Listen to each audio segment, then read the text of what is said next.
Ana Paula, then Luana, then Luca, Marcelo, Mateus, Rodrigo, Rubens, Iago. Sorry, I have two Rubens. Yes, this one is not there. Okay.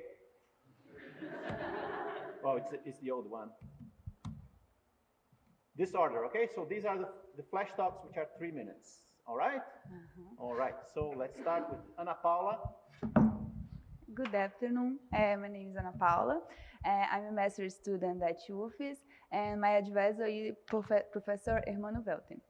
And this is one of the work we developed during the master's degree with Jonas, a doctoral student. I'm going to talk to very quick and brief, so any questions you can ask me later. Understand the cosmological constant can be a failure of the general relativity.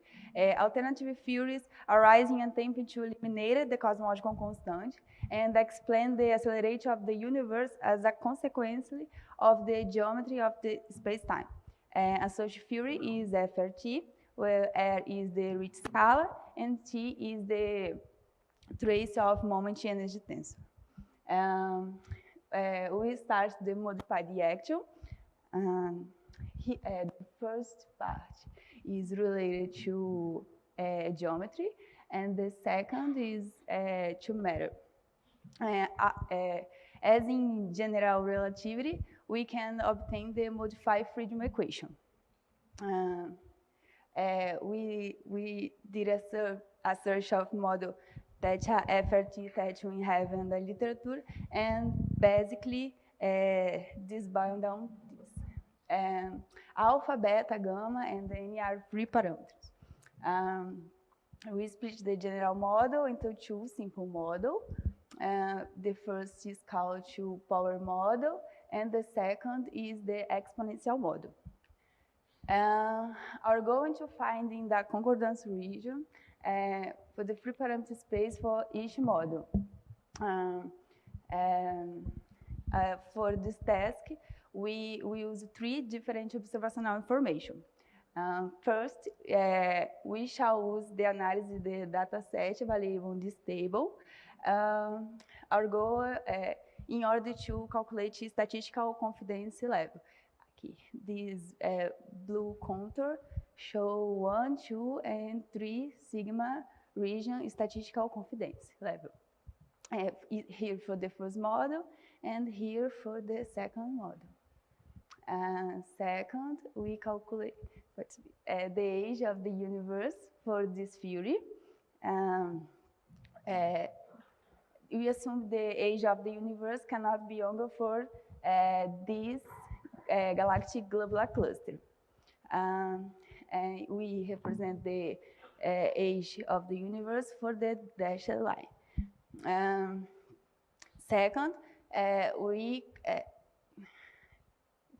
lastly, we calculate we assume the mass of the universe must revolve around this value, and we represent the mass for the red line.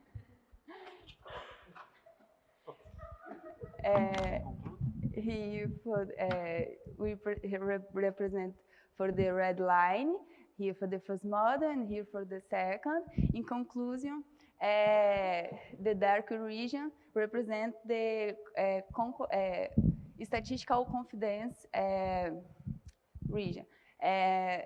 Basically, this theory is valid inside this region. And we also plot this acceleration parameter for this value. That's okay, it. Thank you, Ana.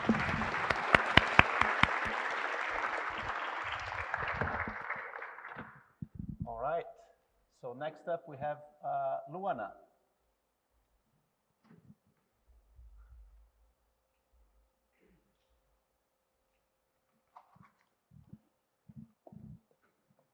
Aqui para apontar, aqui para andar para frente.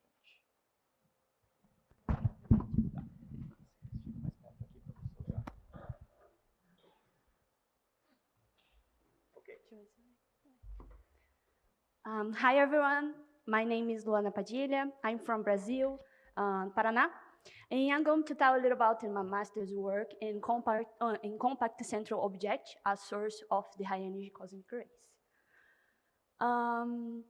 Your main objective was a model galaxy source and propagate the particles using the simulations, try to explain the particles found so-called cosmic ray energy spectrum. We consider a source CCO called 1A1207.45209 and host in its supernova remnants G296.510 plus 10.0. And here, in figure X-ray imaging of the source, in center of CCO and around its supernova remnants. Your simulations with performance Galprop software. Starting from an initial distribution, Galprop solves the transport equation to account the process energy loss, fragmentation, convection, diffusion, decay, and reacceleration processes. And we consider two model simulations. We spin down model is normalize specific properties of the source, for example, rotation power, age, luminosity, and quiescent model. Talk to accounting the natural interaction processes of the source in environments. We conclude the part of the observation source radiation emissions is from gamma rays produced by cosmic rays from the CCO, and mainly in the range 10 to 2 and 10.5 megaelectrovolts. And here, two figures result in gamma maps. Figure left, gamma maps produced by inverse Compton. Yes, and here gigaelectrovolts, and here teraelectrovolts. This is model spin down, this is model quiescent. We conclude the stronger emission near the center of the source, showing that CCO is the main emitter of the association. Right? And here figure right, and gamma maps produced by Bemstrahlon. Yes, we conclude, we can see, yes, a strong aberration radiation close to source location. Yes. For question or more informations, other informations, visit my poster, please. Thank you very much. Thank you.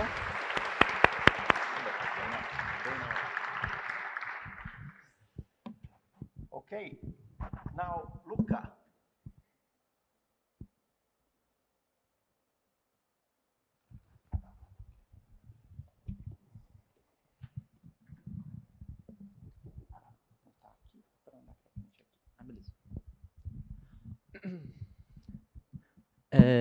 Good afternoon, everyone.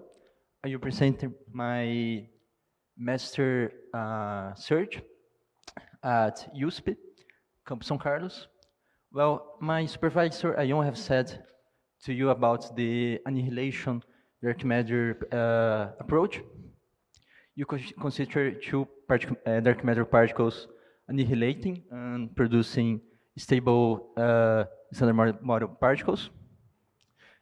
In this work, we use a specific model for dark matter called inner doublet model. Here we add a second scalar doublet, very similar to the Higgs one. And this new doublet will produce three physical particles. The lightest of one of that is a dark matter candidate. You have this effective potential, these masses and couplings associated, and we can make it play with these parameters in order to see some constraints from theory or observations. So here is the method we apply. I used this software called Micromegas. you put in the vertices of the theory from the effective Lagrangian. He gives you the cross sections, both for annihilation and direct detection, scattering, and the relic abundance from early universe cosmology. So beyond that, it gives you the annihilation spectra, and we can make the analysis of indirect detection. So for some telescope like gamma ray CTA, we can see what are the values of annihilation cross sections that can be probed to a specific mass. So this is a preliminary result. In the parameter space mass lambda 345, that's the effective coupling, we have this relic abundance map. Here we plot the relic abundance constraint. That's the value that is observed from CMB, the black line. And the brown line is the limits from direct detection that are given by micromegas also. And the next step is evaluate the indirect detection constraint that we are just finishing. And we can make in a mapping between this space mass and lambda to mass and sigma v for different benchmarks. And after that, we can make, for instance, this analysis for other observatories like HES and WGO. And if we have time for that, we can play with other models like inverse Sol mechanism and so on. So basically that. If you are interested.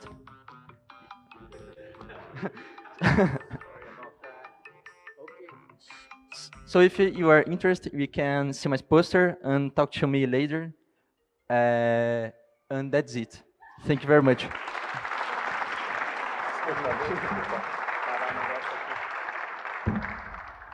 Okay, I'll not be doing that anymore, okay? I'll just say it. Okay. So next up is Marcelo. Then Mateus, then Rodrigo, then Nubes, then Iago, okay? All right.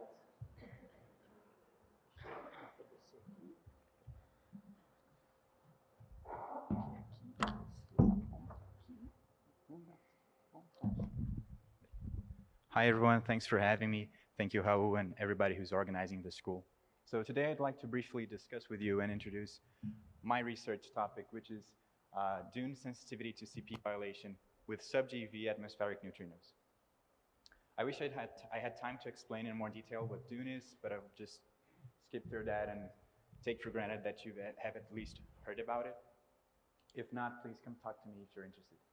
So what's nice about atmospheric neutrinos is that they're produced in the atmosphere as byproducts of cosmic ray interactions, and basically they're free, right?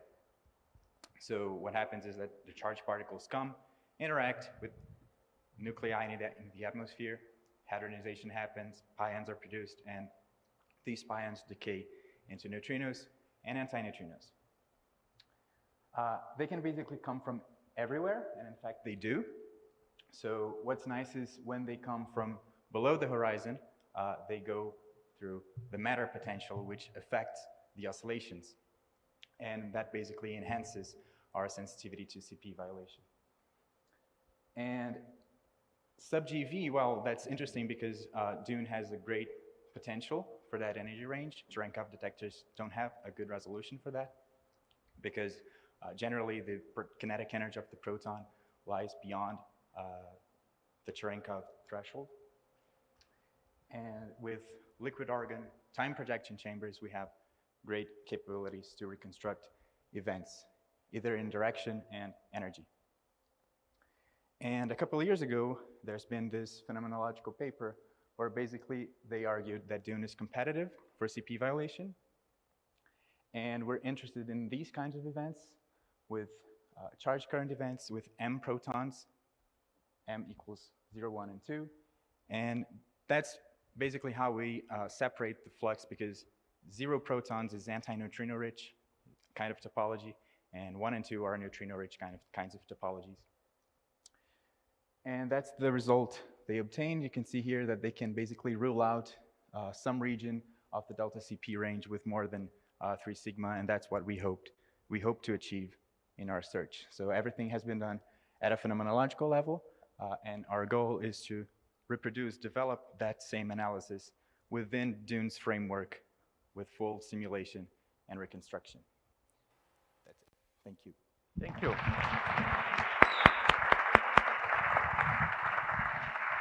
We do have time for one question if anybody is interested in this. You have a poster also, right? I have a poster, yeah. Yep. Please come visit if you're interested. Cool. No? Carlos. So do you all agree so far with their numbers, with your simulation? Or are you're making a full simulation to check this? Yeah. Are so far the things looking good, or? We have not? made some good progress. Unfortunately, I can't really show you a sensitivity curve like this, but we're in the middle of, we can now detect, we can now make full reconstruction of energy and direction, and we're working on topology. So particle identification is kind of a trick, and that's what we're currently focusing on right now. Thanks. Thank you. Right. Thank you, Marcelo. Okay.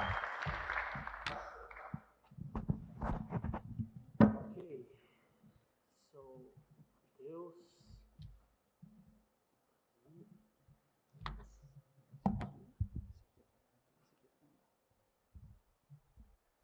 So, hi everyone. I'm going to briefly present my work here about probing EBL and spectral parameters of gamma ray sources.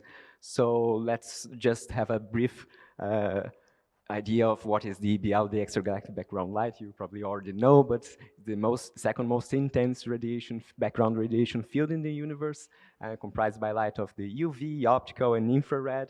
And essentially a result of star emission and radiation reprocessed by dust. So it involves all the history of the structural formation and evolution of the universe. And the EBL, it's very important for very high energy gamma ray astronomy, because EBL photons can interact with these gamma rays by producing electron positron pairs, which means we have an effective absorption during propagation in the extragalactic medium, which means the intrinsic emission is attenuated by an exponential factor, right? So we have a very interesting interplay here between the EBL intensity and the observation of those gamma ray sources, right? So on one hand, the knowledge of the EBL intensity, the amount of attenuation is required for us to correctly interpret these observations, to correctly extract the intrinsic emission of these sources, right? But on the other hand, we can use the same observations to put constraints on the EBL. And how we do it? Well, we need to assume some kind of model of the EBL and the intrinsic emission of these sources. And I'm using here a Bayesian tool, Bayesian inference, alongside Markov chain Monte Carlo, to infer EBL and intrinsic spectral parameters of these sources simultaneously, right? So I'm just flashing some results. I'm using 65 spectra from 36 different AGNs observed by various IACTs. And with all this data, I have around 140 free parameters to fit, but it's possible, as you can see, to achieve good constraints on the EBL, the black line, and the uncertainty band here in the infrared part, and of course, recover all the intrinsic parameters of these sources. So the main ideas is, yeah, it's possible to obtain these constraints, and especially when combining most of these sources, we can really get improved constraints, reducing the statistical uncertainties of this fit, right? And I think that's the main idea, so thank you for your attention.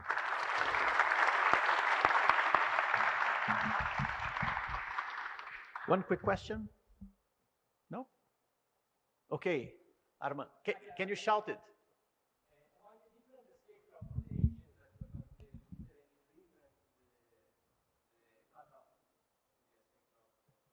Sorry, I don't think I understood.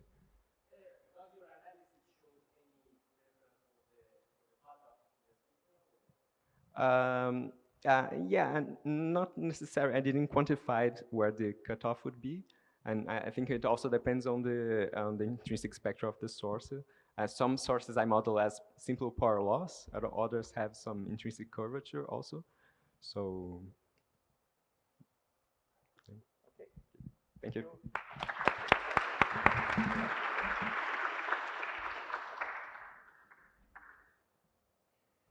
Now Rodrigo, then Rubens, then Iago.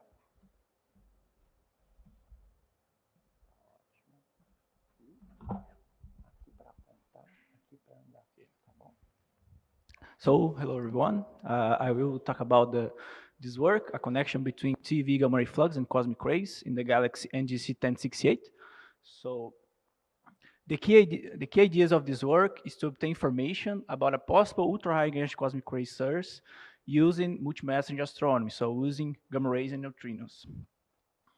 So we do that obtaining the upper limit on ultra-high energy cosmic luminosity using secondary fluxes. So we consider a source at a certain distance from Earth, and of this source we have a flux of ultra-high cosmic rays propagation. And during the propagation of these ultra-high cosmic rays, we have energy loss process that can produce secondary fluxes of gamma rays and neutrinos. So we use this type of secondary fluxes to set information about this possible ultra high energy cosmic ray source. So this equation is the ultra high energy cosmic ray luminosity for the NGC 1068, and using this result, we obtain an upper limit on the integral upper limit on the integral neutrino flux for this source. So we have a restriction for these upper limits. We can apply the method if our simulated integral gamma ray flux is above this upper limit obtained by Magic Observatory. So we run our simulations and see if our simulated integral gamma ray flux is above this upper limit, so okay, we can apply the method, we can obtain information about the source, about this ultra-high energy cosmic ray luminosity. So this is just an example of our simulations for the ultra-high energy cosmic ray, gamma rays and neutrino flux, and also a prediction of the neutrino spectrum from the NGC 1068 obtained by IceCube. This is the values of the upper limits for ultra high energy cosmic rays luminosity, and also the upper limit on the integral neutrino flux for the NGC 1068.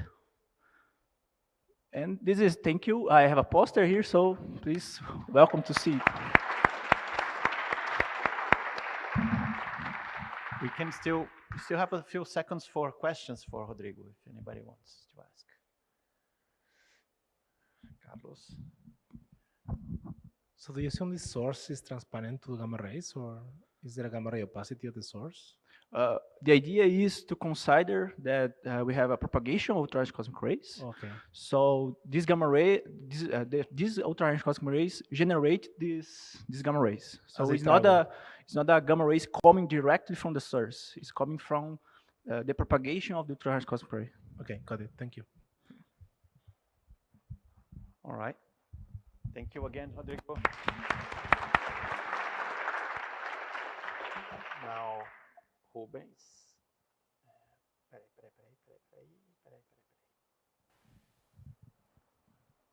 Okay. Okay. Good evening, everybody. I'm Rubens, and my project is identification of abbreviators by gamma ray emission. And I'm using GammaPi software to do my research. GammaPi is the official science analysis tool of the CTA, and it is built on NumPy, SciencePy, and DataPy packages. Here we have the standard analysis structure of the software. The analysis starts with by accessing and selecting the data. And then by doing data reductions, we create data sets to be fitted. And then we have the size products like source catalogs, flux, and TS maps, spectral energy distributions, and so on. And I'm simulating CTA observations, and here we have some preliminary results. In the simulations, we are pointing the telescopes at the pulsar, which has a possible source of loss observations. And the first step, we did a multi-instrument joint analysis when we combined the data set of the loss observations and its counterparts within a region of 1 degree. And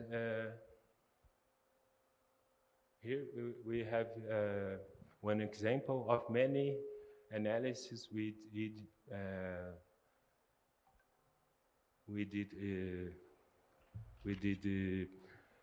analyzing the CTA telescope sensitivity, and then we ran the simulations with these informations by estimating the flux points, and then we fit the flux points to get the curve that best describe the CTA observations. And in this case, we got a log parabola function. And that's it.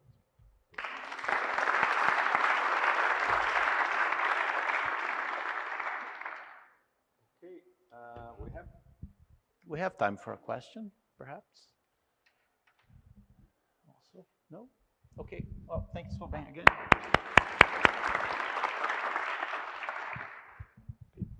Okay, Iago. So, point, change. Let me just put your slides on. Sorry? It's just the poster. It's just a poster. Yes. Don't need to. Just tell me when to go down another. Okay, so hello everyone. My poster is about a calculation of limits to the ultra-high energy neutrino flux coming from gamma ray bursts with the Pierre Observatory. So the Pierre Observatory is the biggest one in the world intended to the detection of ultra-high energy cosmic rays, and it might be able to detect neutrinos as well.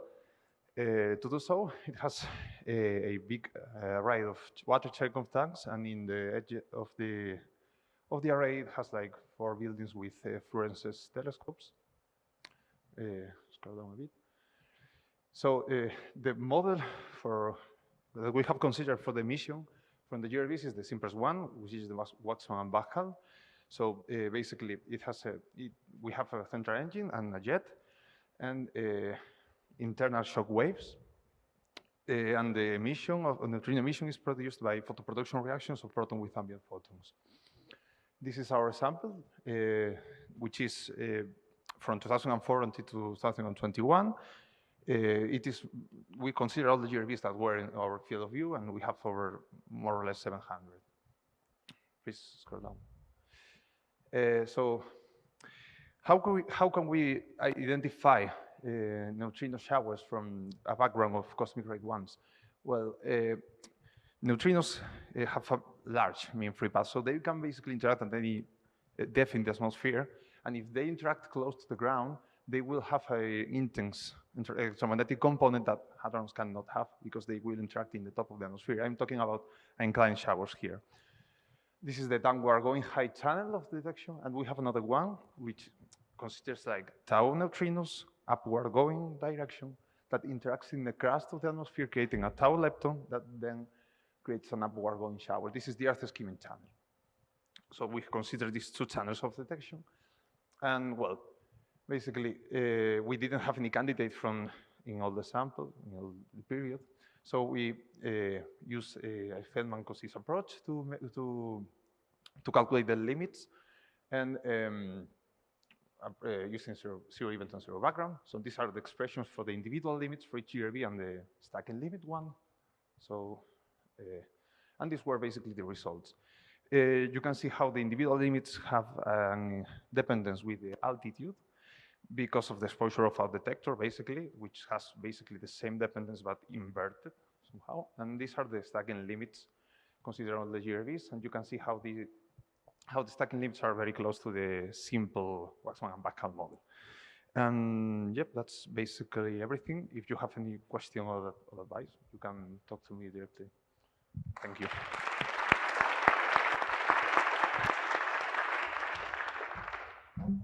Okay, thank you, Iago. So I think this concludes the flash talks, and now we start with the short talks. So in this order here, you guys can, everybody can see, Jennifer, then Luan, Luciana, Luan Dio, etc. Okay, so be prepared. All right, so it's just this? Yeah. Okay, so I don't have to scroll anything. Good. All right. So there you go. You can point using this. Hi everyone. When I was preparing my slides, actually I had around 12, and I did like this one for summarize all my job, and it was like a good idea to only present you this so you not get bored. I don't know. So my name is Jennifer Chacon. I'm from Ecuador. I'm studying right now at Pontificia Universidad Católica de Chile. I'm a first year PhD student, and I'm going to present you this work I did actually in my undergrad, like I did it like last year when I was trying to improve it, like at the beginning of this year, and there's so much work to be done, but I will present you like the main idea of what I did. So we all know gamma ray bursts. We talk about gamma ray bursts in these lectures. They are thought to be the brightest explosions in the universe, and we have like these models to classify gamma ray bursts. They are based on their duration. So how this works? Oh, okay, sorry. So you have the short ones and the long ones, and basically the duration of the shorts are less than 2 seconds, and they are thought to be caused by neutron star mergers or compact mergers, and they produce also a kilonova. And the long ones, historically, yeah, I thought to be produced by massive star that is collapsing, and we can detect a supernova. So this classification on gamma ray bursts is called the canonical classification, and it's only based on the duration. But there are other parameters we can identify the other parameters and do a better classification. And actually, that's a main thing that's happening right now, because people are detecting bursts, short ones in their duration, but with the features of the long. So for instance, there is a short gamma ray burst that's called 2008-26A, and it was short in the duration, 1 second, but when the follow-up the scientists did, they discovered a supernova. So what's happening? So there was a motivation for us to search for peculiar gamma ray bursts, in particular the short ones that in their duration they are less than 2 seconds, but the features may tell you that they come from supernova. Okay, I hope that it's clear. So we use SWIFT space telescope data from the Burst Alert telescope. You may ask, why not Fermi? I don't know. That's the work to be done later. I don't know. So this third catalog has around this number of gamma ray bursts, but we only use the ones that had redshift, redshift information. So we define our sample, and we analyze these parameters: duration, isotropic energy, peak energy, and spectral lag. So mainly this is shown here in the Amati plot. So we can have like this trend to the short ones, the orange ones, and the long ones, the kind of green ones. And it's better with the Fermi data, like you have this clear region for the short ones and the other for the long ones, but it is what it is with the SWIFT but data. So we concentrated in the region that is shared with both short and longs, and we define like this region, we count from the long ones, the orange ones that are in the region of the green ones, the long ones, and for us, that's peculiar Jervis. Then we check for spectral lag values, and we find 4 that are peculiar in our analysis. And yeah, we search in the literature to understand if our code, because I did it in Google Colab with Python libraries, it was like, okay, to search these peculiar Jervis, but the main important idea is that it's a first treatment to search for these kind of events in large catalogs with a lot of data. So why not to try to do this with Fermi data later? So that's what I did. Thank you.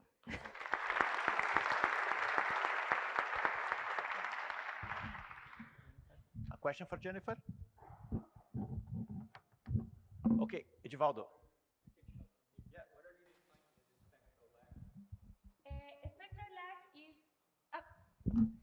The spectral lag value is like the difference between, you have the light curves, right? So the difference between the photons from high energy or low energy in the different light curves you have. So it's like a kind of measure. In order to compute the spectral lag value, we have to calculate the cross correlation function. So we can have that. It's a work to be done with the light curves.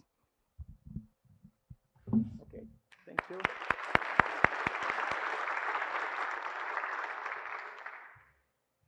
So Luan.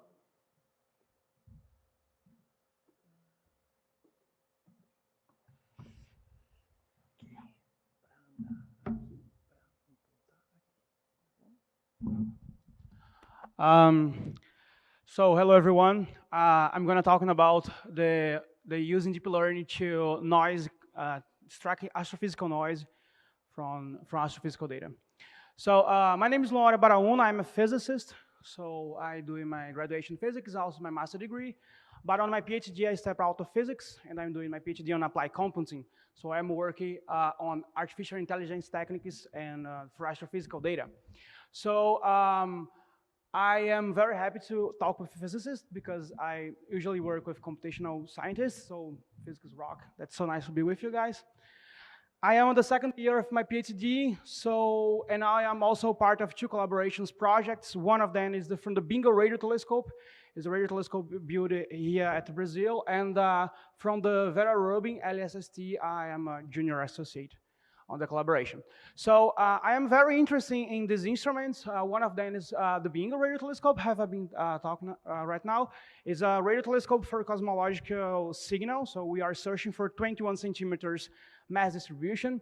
I'm also interested in working with the LSST data, and I'm also interested on the CTA data, and the RNOG is from the detection of radio neutrinos. That's a new project we are starting working from this month. So I have worked with a lot of things, so I'm gonna show you some of the projects I have been working with. So the first of them, it is a mathematical application of the deep learning. So I'm trying to reconstruct noise. So why I'm trying to do this? Because generate noise is something quite hard to do. And the main idea is try to mimic noise, and we're gonna observable on astrophysical data. So to do that, I using synthetical data to generate several kinds of colored noise. So I did that using Python library. So I create a lot of time series, all of them normalized, and I create a customized loss function for a deep learning model. So basically, I develop a new deep learning model to construct this kind of data. And the main idea it is if you have an entire signal who has a power spectrum index with some value, just like for white noise, pink noise, turbulent noise, or red noise, if you split the data in the middle or in a part, you're gonna lose low frequencies. So the idea is try to reconstruct that using deep learning models and reconstruct that signal without loss low frequencies and possible information that will be lost that. So we have using, I made that using PyTorch, and one of the main keys of deep learning, it is the hyperparameter configurations. I don't know if you have been working with that before, but the number of layers, the number of neurons in each layers is a key on the deep learning. So it's hard to know how is the best number to do that. So we use a hyperparameter optimizer called Optuma, and we make the test using hypercomputer performancing, and that's basically the results of our first work, and we try to reconstruction several kind of noises, and this paper is being prepared to maybe Journal of Computational Physics or Physics Review.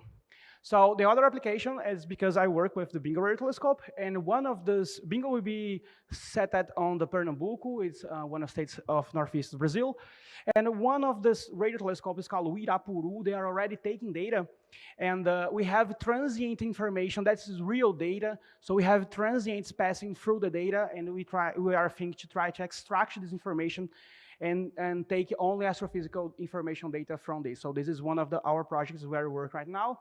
And I am searching for fast radio bursts because this radio telescope was not designed the main mission is not for fast radio bursts, it's for cosmological mission. And to extract this information, it's quite hard because the data will be integrated. So I am very interested in fast radio bursts, so I am developing a machine learning to extract this information from raw data. And also because fast radio burst is very interesting astrophysical object, and there's a window for multi-message astronomy.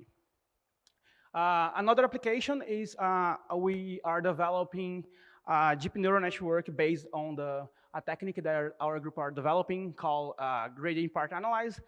And we have already applied that technique on galaxy classification. And we have a very good accuracy, but now we're going to apply this from input that in a deep neural network, just like convolution neural network. And our previous results show that we can get accuracy so closer than convolution neural network, traditional deep neural methodology, but with a very low computational cost. So that's something that I will apply on radio galaxies. So that's my main point. And so if anyone here has data problems, if you like to test your I don't know, your applications with deep learning or machine learning, so please contact me, and I'm open to new collaborations. Thank you very much.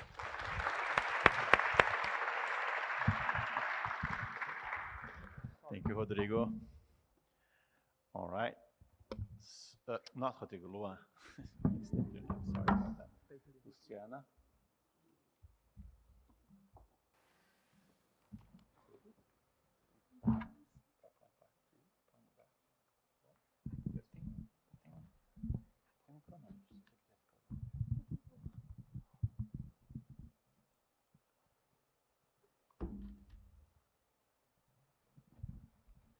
So, good afternoon, everyone. My name is Luciana Andrade Dourado. I am a master's student of the São Carlos Institute of Physics of the University of São Paulo. And today I am going to talk a little bit about my current project, here named Unveiling the Origin of Ultra-High Energy Cosmic Rays, the Role of Local Sources. So, you probably already know, but ultra-high energy cosmic rays are charged relativistic particles, more specifically protons and heavier nuclei, with energies above 10 to 18 electron volts. However, the origin of these particles is still a mystery in astrophysics because when they are propagating throughout the universe, they are deflected by cosmic magnetic fields, and they also lose energies due to interactions with radiation fields such as the CMB and the EBL. And then both interactions are responsible for some constraints on the distance to the nearest source that accelerate these particles up to the highest energy. The Pierre-Roger Observatory is the largest cosmic ray observatory in the world, and they has measured some anisotropy in the distribution of the arrival direction of these particles. Here we have a sky map of the arrival direction of these particles, where we can clearly see an axis pointing more or less in the opposite direction of the galactic center. And in fact, this is one of the main evidence that we have that the origin of the ultra-high energy cosmic rays is extragalactic. With more statistic The Pierre-Roger collaboration has also calculated the dipole amplitude, so the distribution can be modeled as a monopole term plus a dipole term, and the Pierre-Roger collaboration has measured the dipole term as a function of the energy, and the main goal of these works is to obtain some important information about the sources by modeling the amplitude of the dipole. So I modeled the sources using local sources, more specifically 3 AGNs plus 19 starburst galaxies within a distance of 23 megaparsecs. I propagate the particles through extragalactic environment using this propagation code named CR-propa, and I also consider a background distribution of sources following a uniform distribution. Here, there are some of my preliminary results. I have the dipole amplitude for a genetic spectrum of the cosmic rays in the sources. So here I set 3 types of, I have 3 different types of galaxies.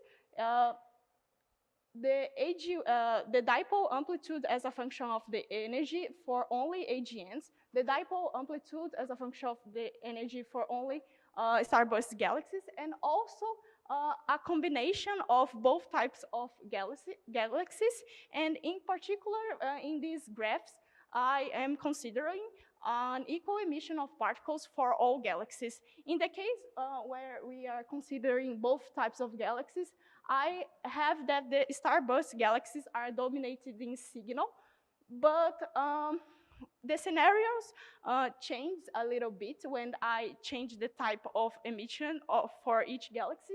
Here I am modeling the emission of particles proportional to the gamma luminosity for each galaxy. And the signal increases with energy for only AGNs, but the signal also increases with energy until a certain point, a certain energy for the starburst galaxies and also the combination of both galaxies. But after that, the dipole amplitude reaches a plateau in a specific energy that depends on the primary involved here. And well, here are my conclusions. So thank you very much.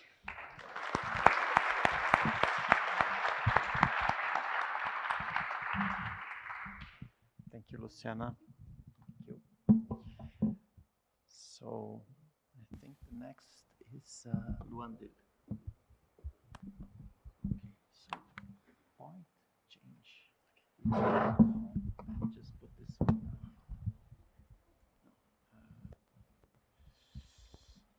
There you go. Okay. Good afternoon, everyone. My name is Luan Lekwebushe. I'm from the University of the Western Cape, South Africa. My project is titled Sample Selection Effects in Laduma HI Stacking Experiment. I'm supervised by Prof. Ed Elsid and Prof. Roy Martins. Observation of HI in emission. Observation of nuclear atomic origin in emission have always been limited to the nearby universe. Galaxies beyond a few hundred megaparsec become difficult to emit directly in a reasonable amount of time. This in many ways prohibits the quantitative study of galaxy evolution, given that the total cold gas content is one of the key drivers of star formation rate. Most of our current understanding of the nearby universe, of the HI, is from nearby galaxies. The Meerkat and Laduma survey. Meerkat is a radio telescope, is a 64-element interferometer located in the Northern Cape in South Africa. One of the large science projects for Meerkat is the Laduma survey. Laduma aims to directly image hundreds of galaxies in emission line of nuclear atomic hydrogen out to a redshift of approximately 0.5. Beyond the redshift to a redshift of 0.1, Laduma aims to measure the average HI content of galaxies by means of HI stacking technique. HI stacking technique uses the known position redshift of a sample of galaxies. Their radio spectra are aligned to a common frame frequency and they are co-added together. The meaning of our project is to carry out a detailed investigation of the ways in which high redshift stacking experiment will have their results affected by the incompleteness of the optical catalog. We've generated a Python pipeline. We applied the code to a molecular to HI data cubes, a redshift that ranges between 0.7, a redshift that ranges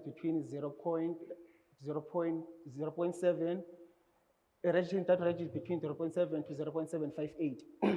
We stacked our galaxies in different subsamples, and we analyzed our state in order to quantify the ways in which a stacking experiment depends on the selection effects. HI can be observed through 21 centimeter line, but the line can be faint. There are possibility of direct detection and redshift that is less than 0.1,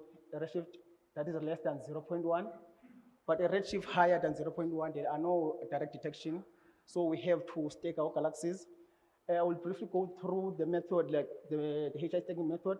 The HI stacking method involved like extracting a subvolume for a full HI data cube, and then convert the subvolume to a line spectra like this one. But at high redshift, there is no detection of HI emission, so we have to co-add or to stack our galaxies together in order to produce a final stacked spectrum of this sort, whereby we get a final spectrum with high signal to noise and a high detection. So in this way, we stacked our galaxies in different subsamples, as I mentioned.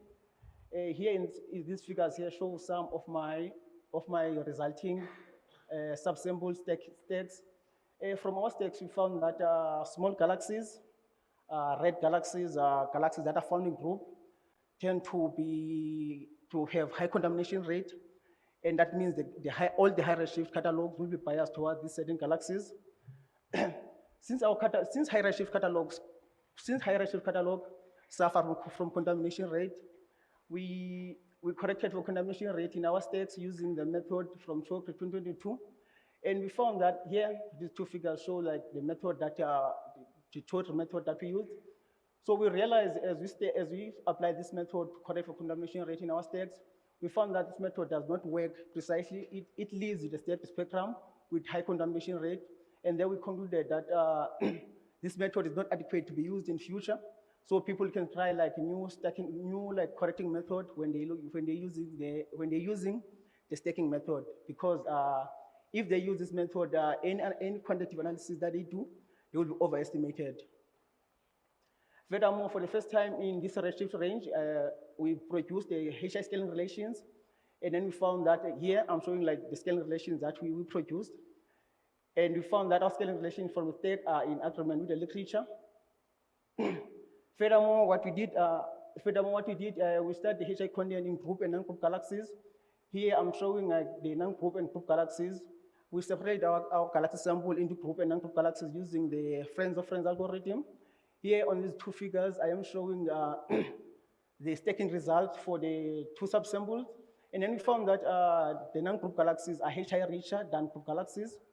To investigate this behavior in more detail, we separated our two subsamples into in a specific transformation rate to stellar mass plane. For example, we separated our subsample to star-burst galaxies, to mean sequence galaxies, to transition zone galaxies, and quenched galaxies. And then we found that the non-group subclasses are HI richer than the group subclasses. We also found that all the subclasses have a high star formation rate and longer HI depletion time scale. Therefore, this means the galaxies are inactive in their respective environment, and our results are in agreement with the literature. I will just leave my summary here on the screen. Thank you. Thank you, João.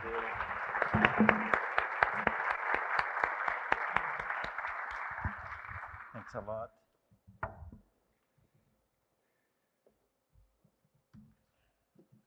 Okay, Mateus. All right. Hi, everyone.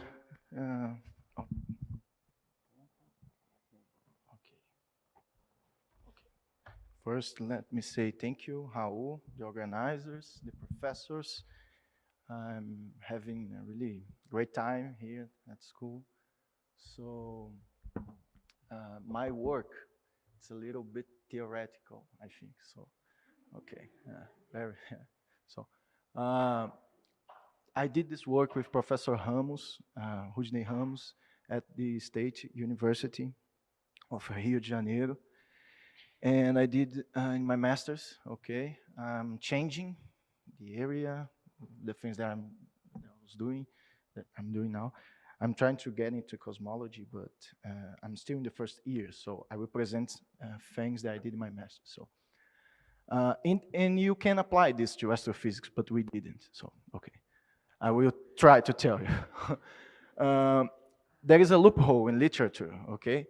If you search for example, quantum field theories with finite temperature effects, you will not find, you will find 2, 3 loops, okay? I think I didn't put here, okay, okay. I put just 2 loops, but okay. It is a basketball diagram. You close these 2 legs, we did into 3 loops, but you find only for temperature. The chemical potential is not very, you don't find a lot of orders of perturbation theory. So we did for 3 loops, and we did some corrections for this guy that some people from Imperial College has done in 2000, but it was missing some vacuum terms, and we put in complete form. So what was our model? Scalar field, as you can see by the Lagrangian, a little obvious symmetry. There is a global symmetry, okay? And this model allows a spontaneous symmetry breaking, okay, mechanism. So there is 2 phases that we analyze the problem. A symmetric phase, okay, when we compute any thermodynamical quantity, and the broken phase. I will show, not now, okay, the next slide, but not now. We did for the self-energy, there is the mass spectrum of the theory, if you remember the Challen-Lemon theorem and things of quantum field theory. Here, I presented these guys, just a picture, you know, for you understand. The first diagram, the ring, for example, is this extended, is the extended Feynman diagram. If you take to 0 the chemical potential and temperature, this guy vanishes, is a finite contribution. So this insertion, it's something like, it is actually a Bose-Einstein term, okay? And this happens if you don't remember statistical mechanics applied to field and so on. This happens because you are imposing the Kubo-Marti-Schwinger conditions to the fields, and they now are periodic in time, so you can connect them directly with Gunn canonical potentials if you want. So there is thermodynamics, okay?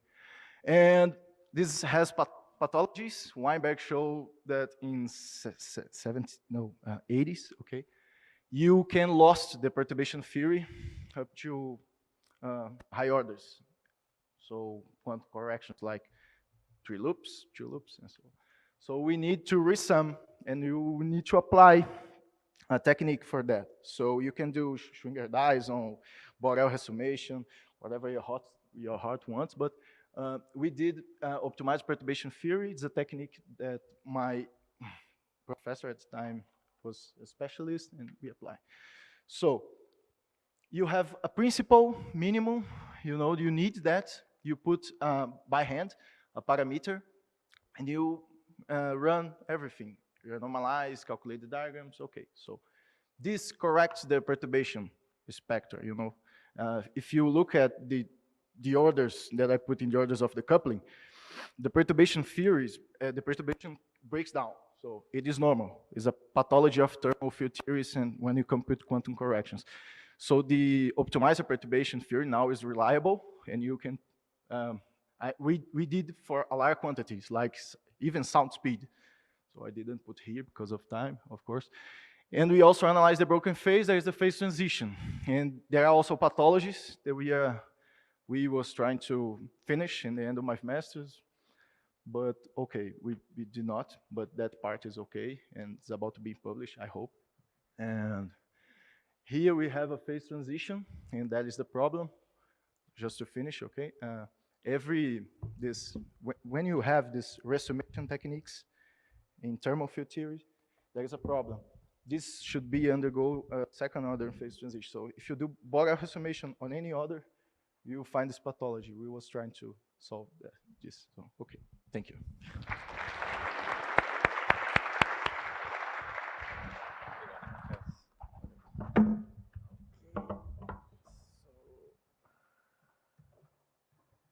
Nicolás.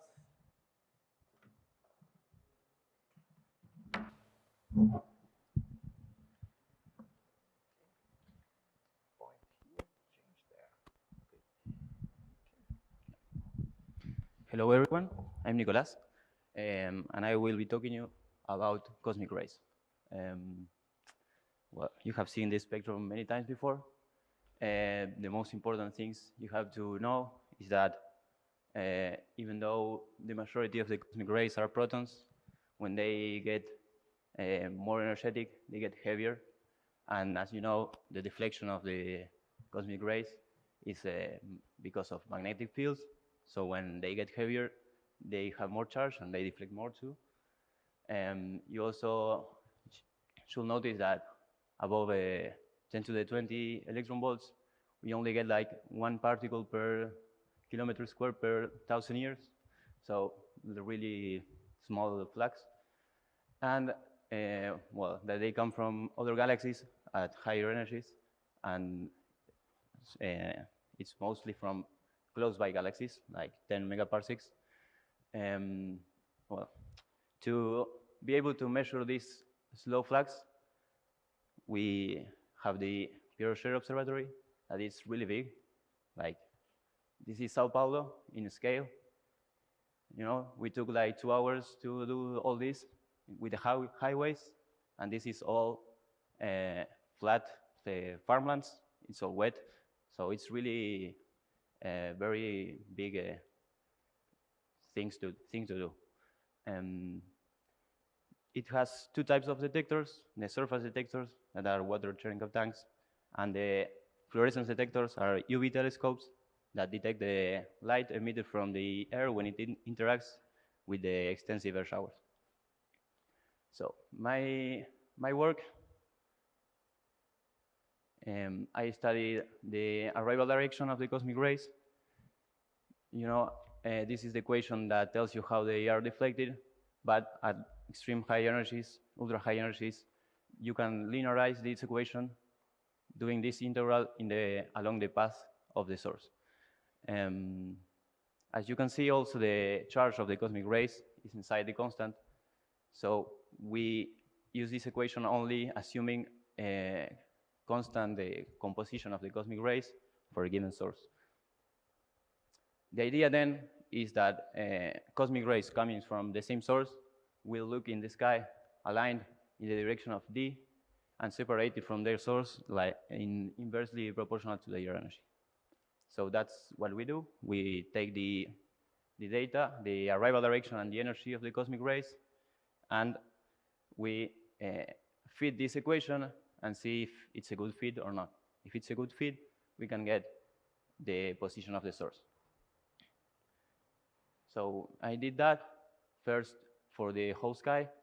Here are the multiplets we found. Multiplets are sets of events that have a good fit to that equation. And these are the sources, reconstructed sources. Here are all the multiplets found, and also the probability of finding them in an isotropic sky. So as you can see, the probability is not really low, so it's not very significant. This is, as I mentioned, we don't have a lot of statistics. Like, this is 20 years of data, and we only have 1,400 events. So maybe with time we can improve these percentages. The other thing we do, and the last thing, is we probe the sky. We selected target sources, 3 HENs, the first 3, and 7 SVGs that are the closest ones to us. And we looked for multiplets that, with reconstructed sources, in nearby these objects. The most relevant one is the one for Sene, that also is very, it's like a very good source in another analysis. but we can see that the percentage of finding it in isotropic skies is pretty high too. Well, that's all. Thank you.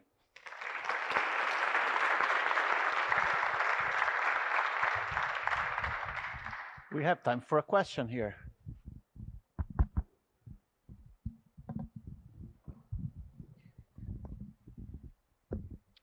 Okay, so I think a couple questions. You said you modeled to the equation regarding the arrival directions, and then you use it a magnetic field. Which one? Did you choose one of the models? Okay, Because, so yeah. for all what I said, we didn't use any models. Like it's all experimental.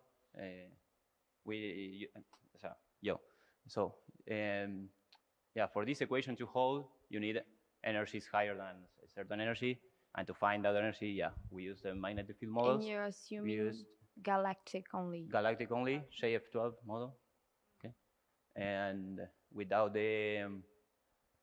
some random components, okay. Okay, thank you. Okay, thank you, Nicolas. You're welcome.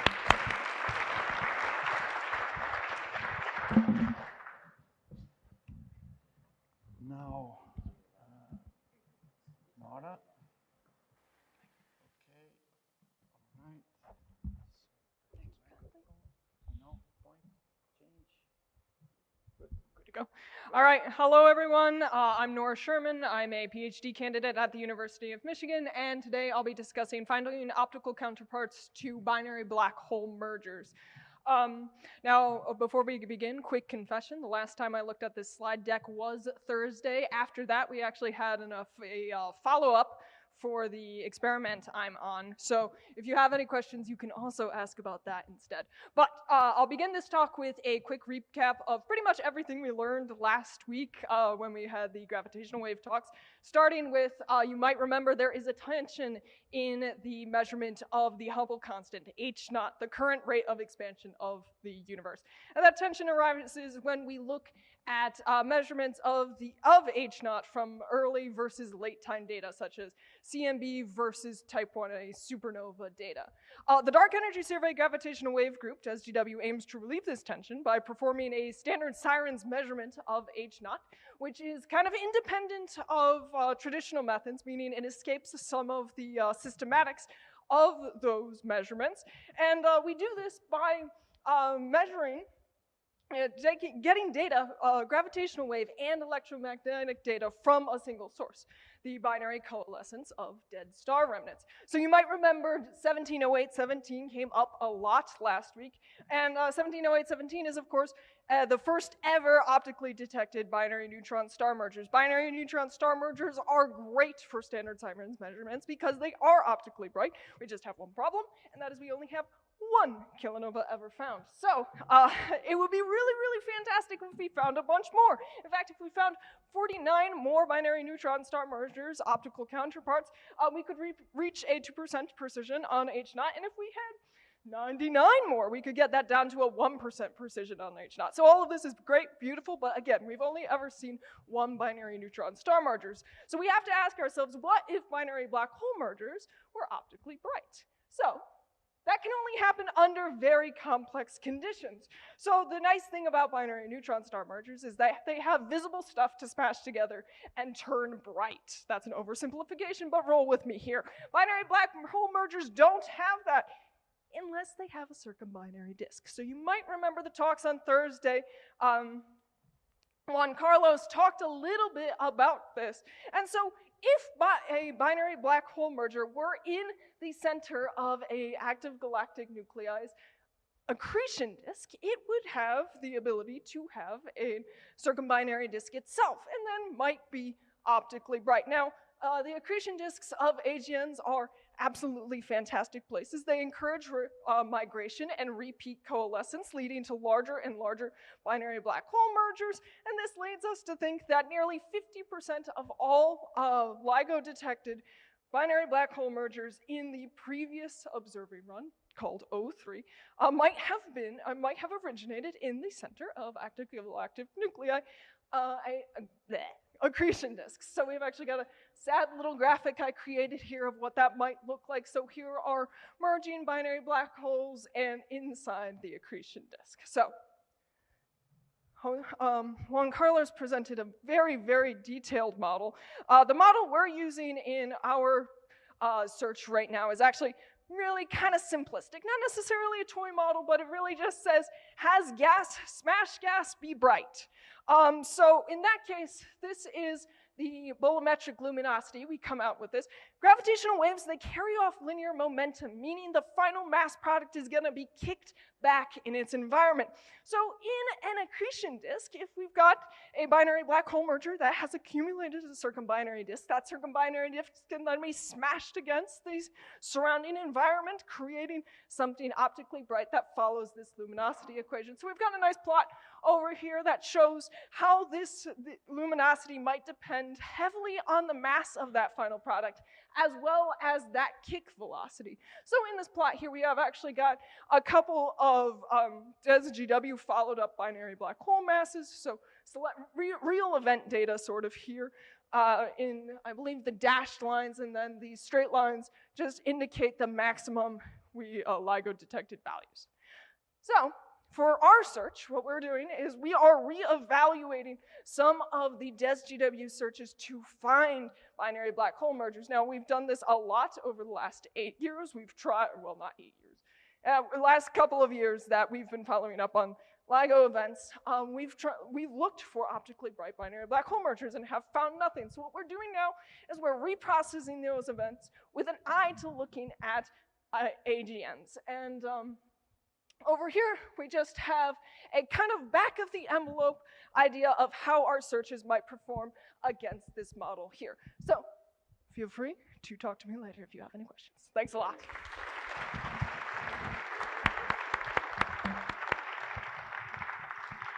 Thank you, Nora. So now it's Philip.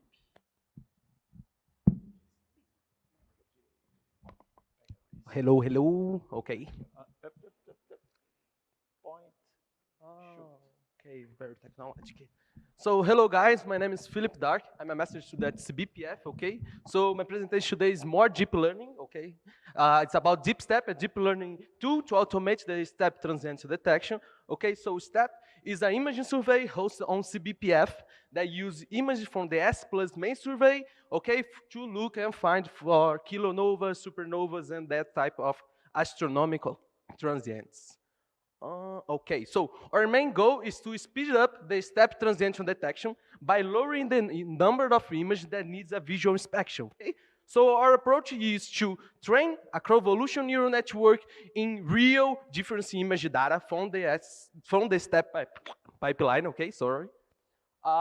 So what is the difference imaging? Basically, very quickly, because of time, we have to find transients. So we compare a recent image with image from the past over the same area of the sky, okay? So you have the search imaging, we are trying to find transients in those images, so we compare to a template image, okay? So we, of course, do a lot of preprocessing, PSF matching, I don't know, many things, and then we can make a pixel by pixel subtraction, generating a third image called diff image, okay? So pretty much it. If there is a transient in the search image, you can see by the diff image, okay? No need for deep learning until now, okay? But thankfully, the difference imaging algorithm produce several types of artifacts. There are false positives examples. The most common one, the one I will talk about here, okay, it's the bad subtraction. When there is a misalignment between the search and the template image, it can produce an over-subtracted error and an under-subtracted error, okay? So for the pipeline, it's like a transient image, but we know that it's not a transient. There are lots of other artifacts, okay? The diffraction spike, as you can see, the bright line in the diff image for the pipeline is also transient, but we are trying to remove that by using a convolutional neural network model, okay? So other artifacts, near field objects, not certain template, blah, blah, blah, blah, you don't need to talk about that. So what is our deep learning model? We call it DeepStep, okay? So we trained in real difference image data to act as a binary classifier that classify the image into artifacts or transients, okay? So we label the artifacts as 0, and we label the transient as 1. And basically the input of our convolution neural network is an image, okay, of 51 by 51 by 3, but instead of using the RGB channel, you use the search template and diff image as the channels, okay? So the output of our model is not a probability, right, Rahul? It's a, it's a score that could represent a probability of a given image being a transient. Everybody's happy now. So here I show you some results, okay? We have the false positive rate and the true positive rate, okay? The first good results, the false positive rate of 3.1%, which means for all the artifacts presented in your test set, 3.1% were misclassified as transient. So our pipeline were, before deep step, were classifying 100% of them as transient, so now only 3.1% were being misclassified. And that's very good result because our model now is good at removing artifacts. Not only that, we have the true positive rates of 92.7% that is showing that our model is not only good at removing artifacts, but it's also very good at finding transients, that what we actually want, okay? So our model accuracy is of 90.8%, and that's it. Obrigado. Fast. We have time for 2 questions. Okay. Questions about the model, about the architecture. So most of the stuff you're going to end up looking is supernovas, probably, or asteroids, anything, right? Yes.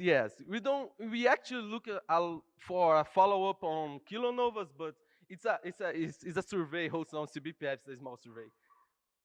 Okay. Other questions? So thank you very much. Thank you.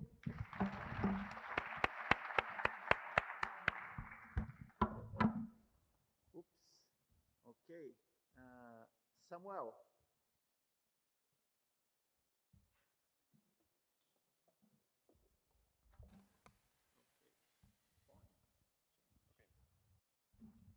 So, hello everyone, do you hear me? Yeah, I'm Samuel. I'm a first year master student in Sweden and I am failing at it, but I'm trying my best. And well, I asked my fellow department of theoretical physicists to a project about cosmology, mathematical physics and stuff, but without any strings attached. So today we're going to calculate the wave function of the universe in 5 minutes, it seems to be, as a very fast introduction to quantum cosmology. So these ideas are not mine. I mean, there is people doing that in the universities, but I'm not that crazy. So yeah, these ideas go back to the 80s, and there is a lot of people behind this, but the main 2 guys that almost invented the stuff are James B. Hartle and Stephen Hawking. So if we want to calculate the wave function of the universe, what we can do is, at least we can manage to do it in a boring way, which is to solve the Schrödinger equation. Of course, our universe is at its fundamental state, so we have that the right-hand side of the equation is 0. And then if we find the right form of the Hamiltonian, a Hamiltonian version for general relativity that we can quantize, at least in the semi-classical approximation, this means that we can upgrade the canonical momenta to operator and the observables to operators. We can solve the equation in the WKB approximation, which is the approximation that you use to solve the particle crossing a potential barrier in quantum mechanics. But without boundary conditions, we have no glory, there is no particular solution.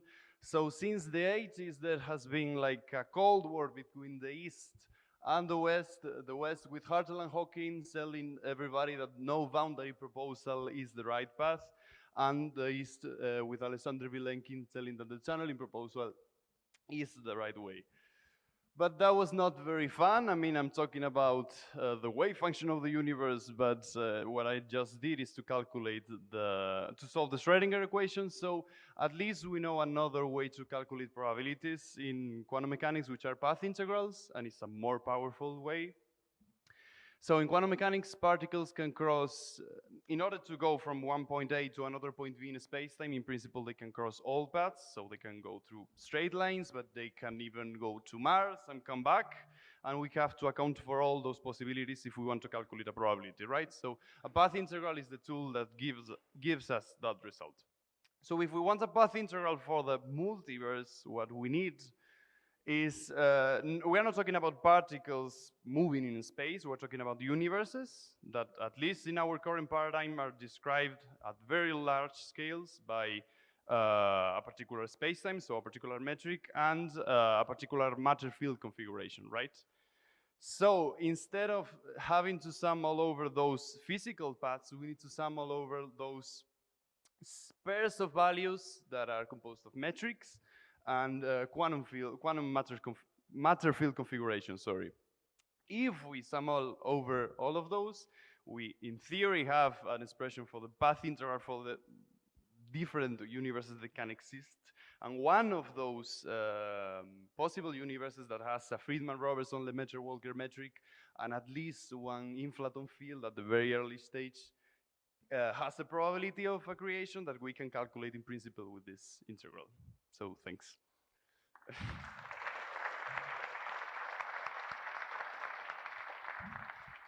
Other questions? Or? Yes, if somebody has to have one question. If anybody wants to collapse wave function of the universe. No, in principle, it has collapsed already, I guess.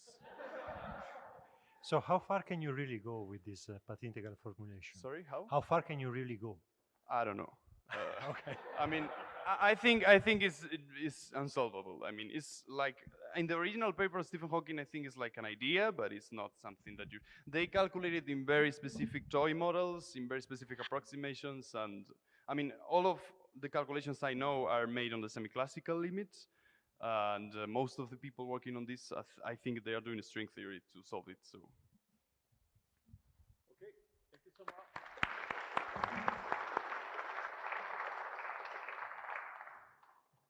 Oops, not this. Sergio. Okay.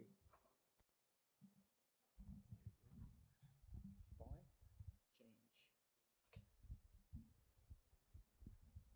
Hi, my name is Sergio Cubillas. I'm from Universidad Industrial de Santander, and this is a partial part of the work, primordial curvature perturbation and generalized SU2 broca theory. First, we begin with the theory. It's a huge theory. It's the most general way to couple a vector field to gravity, and this satisfies the use SU2 symmetry. In this case, B is the set of 3 vector fields, and the A fields are the strength tensor of the fields. And it's just a theory of modified gravity. We want to put in proof. First, we choose an isotropic background to do an inflationary scenario. In this case, the background is a Friedman-Lemaitre-Robertson-Walker background, and the configuration of the vector field is the triad cosmic configuration. In this case, the field C is the norm of the physical 3-dimensional vector fields, and with this we obtain a Costa-Roll scenario of inflation. And with this, we can define the amount of inflation, the number of e-folds, in terms of the scalar field, and in terms of this beta that is in terms of the couples of the theory. Also, we do cosmological perturbations, and in this case, we use the Fourier space. And with this, we can obtain the spectrum, that is the quantity that we can measure in the CMB measurements. In this case, if we have an isotropic spectrum, we can expand in an isotropic spectrum that is independent of the direction, a constant G and a preferred direction. With this, we can calculate in this theory this quantity. First of all, we can expand the perturbated metric in terms of a quantity that is called the curvature perturbation. In this case, if we start with a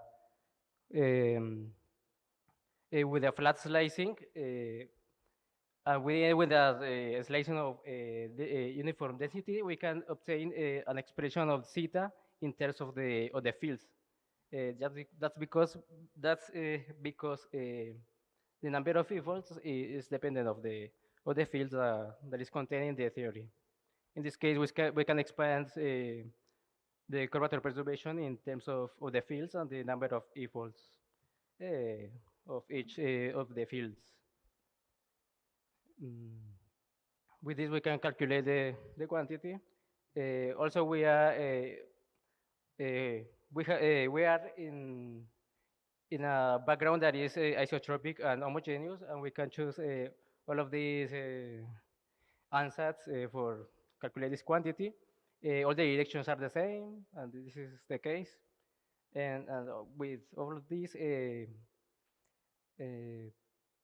we can obtain the spectrum that is in terms of the fields and the couples of the theory. And with this quantity, we can compute an important quantity that is the spectral field. That is this quantity that is expressed in terms only of beta and the epsilon, that is the slow roll parameter. And yeah, this is the quantity that we want to compare with the observations. And also in this theory, we want to compute also the B spectrum and else more things to prove no Gaussianity properties, but this is our work to do. And we can compare this expression with the observation of Planck. And in this case, we obtain that we need like a number of 500 of e-folds to obtain a relation with the observation. This is the BAO observation. Yeah. That's it. Do you want to conclude?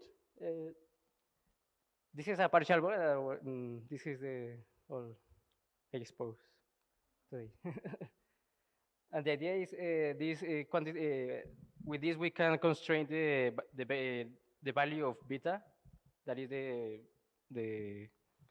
is related with the couple parameters of the theory. That is, it permits to constrain the theory, this theory of modified gravity. This. Okay. All right. Thank you.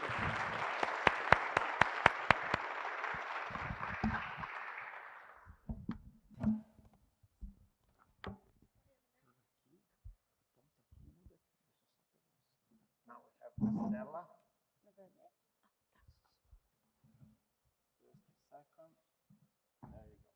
Thank you.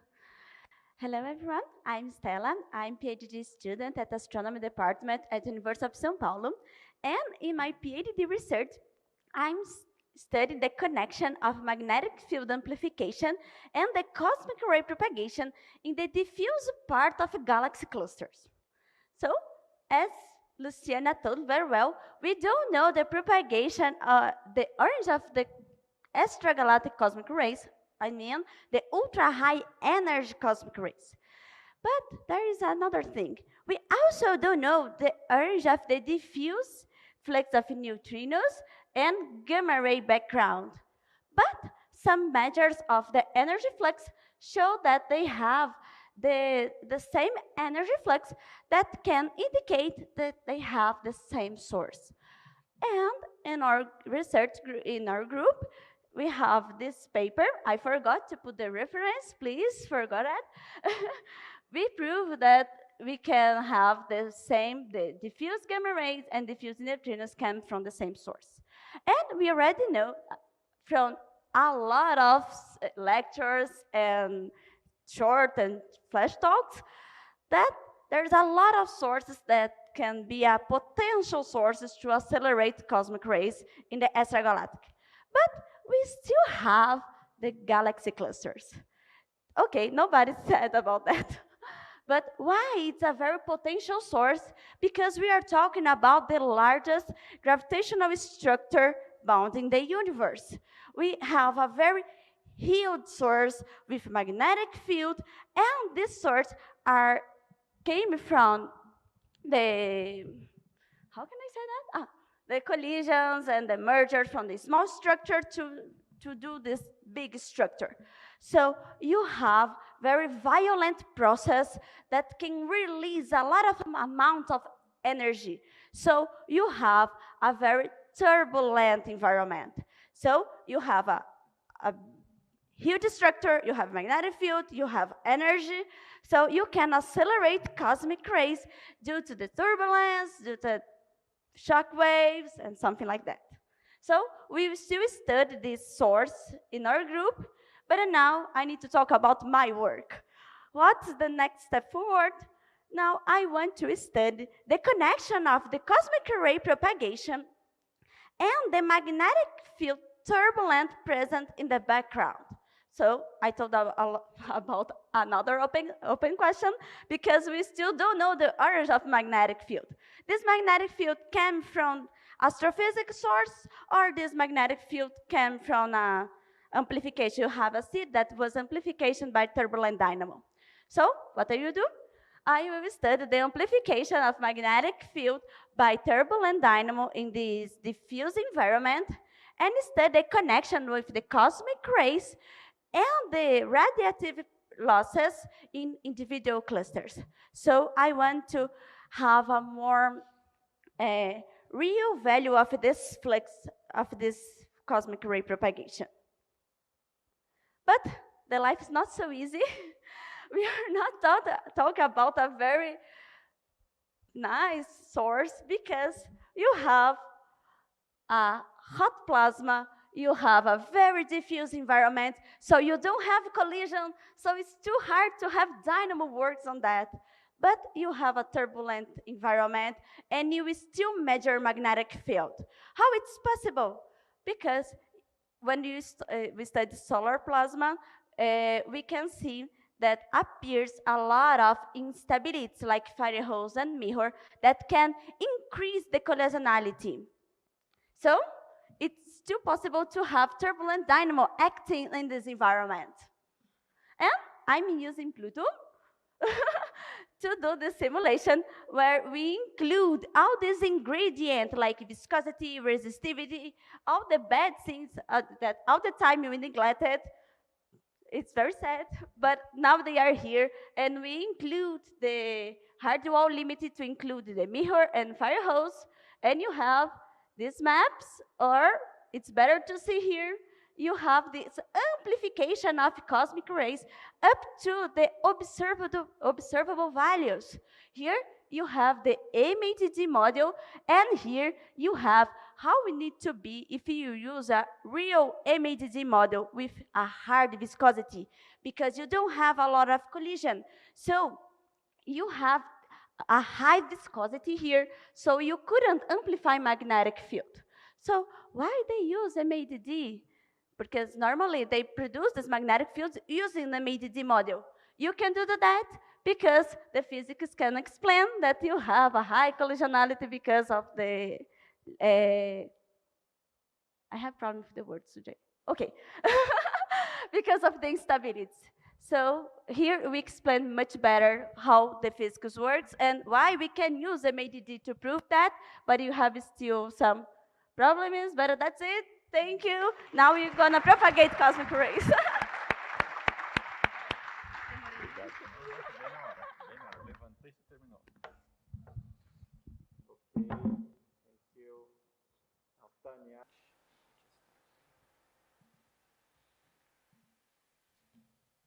Okay, hi.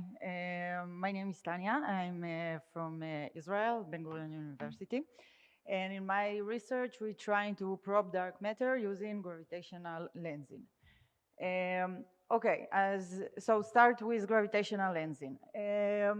We know that large masses are bending light. They change the space-time. So light that travel can pass through, and we can see object that behind. A special thing happens when the lensed object it's a sorry. It's a line on the line of sight of with us. So we'll see these Einstein rings, as we can see here. The size of Einstein rings related to the mass inside this ring and depends on some cosmological parameters. So using this equation, I can probe and get information about the total dark matter inside. Okay, so how do I do that? Basically, I change the density profile that I'm using. So what I'm trying to probe, it's fuzzy dark matter. Dark matter, we know that dark matter behaves as cold dark matter on large scale. We can see it by the power spectrum of the CMB fluctuation. We can infer it from rotational curves. But we still don't know the true properties of dark matter. So one of the models, it's a fuzzy dark matter. It's basically ultralight particles with mass range between 10 to the minus 22 electron volt to 10 to the minus 28 electron volt. Okay, so we solve Schrödinger-Poisson equation, and we can get this chord profile here, which is nice because it helps to solve the Caspi core problem and the missing satellite problem. So what I'm doing, I'm changing the density profile, okay, to this equation. I assume some F fraction of the FDM and 1 minus F normal cold dark matter. And I can see if I can still get the same Einstein ring as above. I'm looking for this equation. When M is integral over sigma, that integrates over rho. Okay, so there is a relation between the characteristic density rho s to the bosonic particle mass. It's proportional to ma in minus 2. So if we go to really lower masses of the bosonic particle, we do not see convergence in the parameter space. I have 5 free parameters that I'm trying to constrain using Markov chain Monte Carlo. But when we are lowering the fraction, you can see here, when I lower the fraction, this is a plot of the best fit parameters. So when I lower the fraction, we can see that we can get a fit. This line, it's the total mass, and this line, it's the Einstein radius. And this is approximately what I'm doing.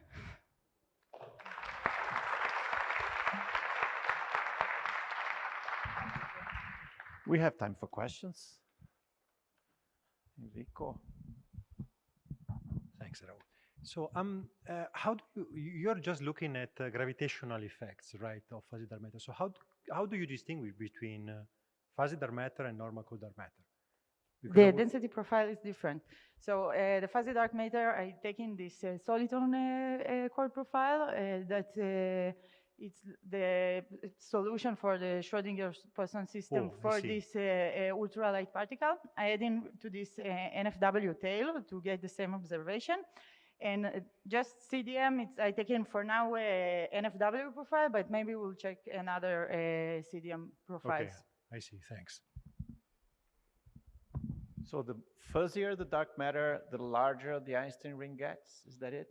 So that it includes the same mass? Yes. Okay. Yes. All right. More questions? Okay, shout.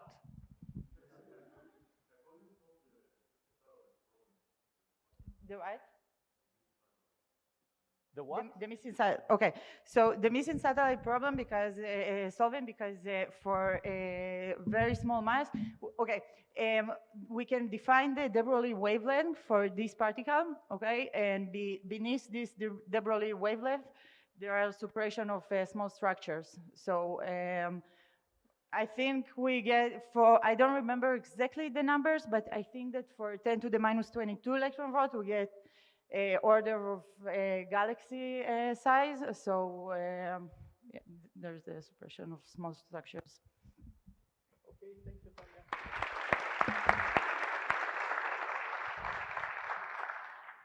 Now for last one, last contributor talks.